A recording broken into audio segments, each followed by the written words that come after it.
So now that I had a chance to use all of the rifles within Modern Warfare and test the various different ranges, their time to kill, their overall rates of fire, I've been able to rank them from worst to best. Obviously, if it's the worst, doesn't mean it's a bad weapon. It just means it ranks a little bit on the lower end in terms of time to kill, accuracy, overall recoil, and those types of things. And as I typically do with these videos, I'll be including timestamps for best class setups for each of these weapons. So if you enjoy the video or find it helpful in any way, please do me a favor of hitting that like button and subscribing with notifications on if you're looking to find your way back to the channel. One of the most important things to talk about before we jump in the rankings is the inconsistency of damage depending on which weapon you're using and which body part you actually hit. And I'll go ahead and show you a quick example. Right now you can see that the health is 100. If I go ahead and shoot him in the toe, the AK will do 35 damage. And if I shoot him in the torso, you'll see that the damage profile has changed slightly, even though we're still at that point blank range, and that bullet does 42 damage. And if I shoot at the head, the AK will end up doing 56 damage. As you can see, it dropped down to 44, which gives the AK a headshot multiplier of 1 1/3. And initially you might think, hey, you know what? New engine, they've made it so the different body parts deal different damage, and obviously that's the way it works. If you hit somebody in the leg, you're gonna do less damage than if you hit them in the torso, and less damage than if you hit them in the head.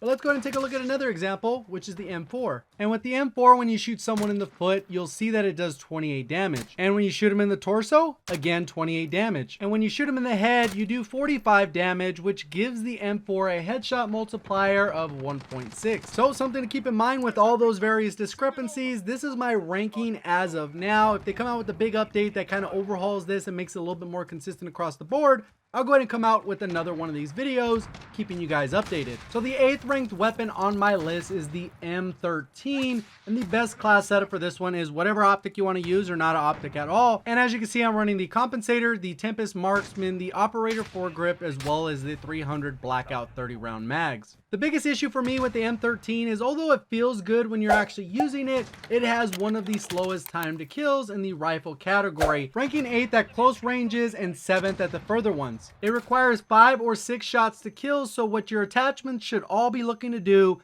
is reduce whatever recoil you have and increase the range. Something to keep in mind is that the headshots will drastically reduce the time to kill, but it requires you to land 2 headshots to actually lower that number. So the M13 isn't horrible by any means, but it's definitely not competitive either. So taking the number 7th ranked spot is actually going to be the FAL, and the best class setup for that is an optic or whatever you want to use, maybe extra ammo, then a Compensator, an XRK Marksman barrel, as well as the Ranger foregrip and the rubberized grip tape. So the FAL could easily be one of the most dominant weapons in the game. The main reason it makes it so low on the list is because it has some pretty strong recoil. Even with all these attachments geared towards reducing that vertical recoil, it still has a little bit of a kick. So for ease of use is the reason why I've dropped it down lower on the list, because the overall time to kill is definitely the fastest in the rifle category, taking the 2nd spot at those closer range engagements and taking the number 1 time to kill at anything further. And a side note, in terms of mounted weapons, this has to be like the number 1 or number 2 weapon in the rifle category. It's no contest. The time to kill is just too fast, and if you go ahead and mount it, you're not going to have any of that recoil. So jumping into that 6th ranked rifle, we're going to go ahead and see the FN Scar 17 with an optic or some ammo, a Compensator, the Forged Tack 20 pound, and then the Commando foregrip and the stippled grip tape. Before doing all the testing, I would have thought that the Scar would have been ranked just a little bit higher, but it ranks 4th in that close range damage and 5th in the far range damage in terms of time to kill, with it always being 3 or 4 shots to kill. The Scar is one of those weapons that definitely rewards accuracy if you're able to land those headshots. If you manage to hit back-to-back headshots, it will always kill in 2 shots. And while doing the testing on this one, it actually reminded me a lot of those M4 SOCOM rounds, because when you land 2 headshots, it pretty much kills in the exact same time. Also with this one, it's one of those weapons that will definitely benefit from burst firing and taking advantage of the predictive recoil. In case you guys didn't know, the recoil patterns for these weapons are pretty much the same every single time you fire the weapon, with the exception of the different attachments. So if you go ahead and fire this weapon, aim it at a wall, let it do its thing, you're going to see that it has the exact same recoil every single time, with some very negligible differences. And when you actually start equipping attachments, you'll notice that it tightens up just a little bit. And what you can do to tighten this up even further is go ahead and fire about 8-9 rounds, release the trigger really quickly, and then go ahead and pull the trigger again. What you'll notice is that the gun kind of recenters itself and tightens up that spread even further. So instead of just firing all 20 bullets or 25 if you go ahead and go with that extended mags, you can essentially reset that predictive recoil pattern so it starts back from that first bullet, allowing you to stay more accurate. So the 5th ranked weapon on this list is actually going to be the ODIN. You can go ahead and use an optic or a little bit more ammo. I decided to go with a compensator, the ODIN factory 810mm barrel, as well as the commando foregrip and the stippled grip tape. And this one I kind of went back and forth with the SCAR. I actually placed the SCAR as 5th and this one as 6th. And then after looking at the numbers a little bit closer and using the weapons a little bit more, I decided to go ahead and bump the ODIN over the SCAR because it actually has a 2-shot time to kill and a 3-shot time to kill, which actually gives it a faster time to kill than the SCAR by about 70 milliseconds. And what I really like about the ODIN is that it's very consistent. If you land body shots, it's going to be 2-3 shots to kill. If you happen to hit someone at a little bit further ranges,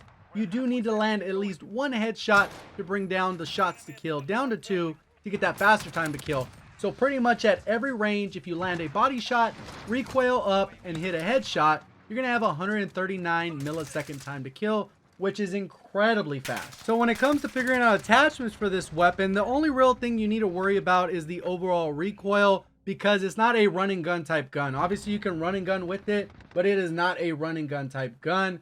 And on top of that, anything that's going to extend its range isn't really all that necessary. What you're really focusing on is the overall recoil or the vertical recoil, so you can make sure you limit that as much as possible, because at the end of the day, you want to hit every single shot to get that fast time to kill. So now we're going to go ahead and start breaking into the top half of the list, and this is where it kind of gets a little bit close and kind of hard to decide which one is better, because the time to kills can get very competitive. Some are more situational, but I still was able to rank them. And my 4th ranked weapon is actually the FR556, which ends up having a very fast time to kill.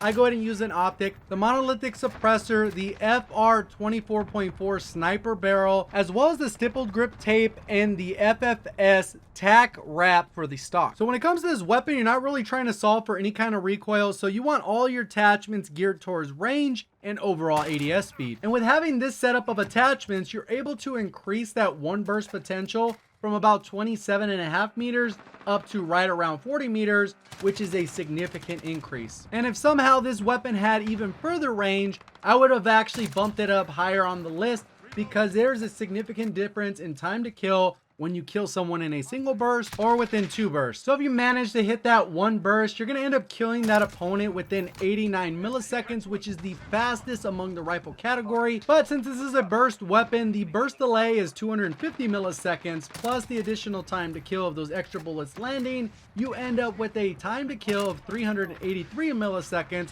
which is worst among the rifle category if you have to kill them within 2 bursts. And that's why I've gone ahead and made increasing the range that big of a priority, because you want as many 1 burst kills as possible.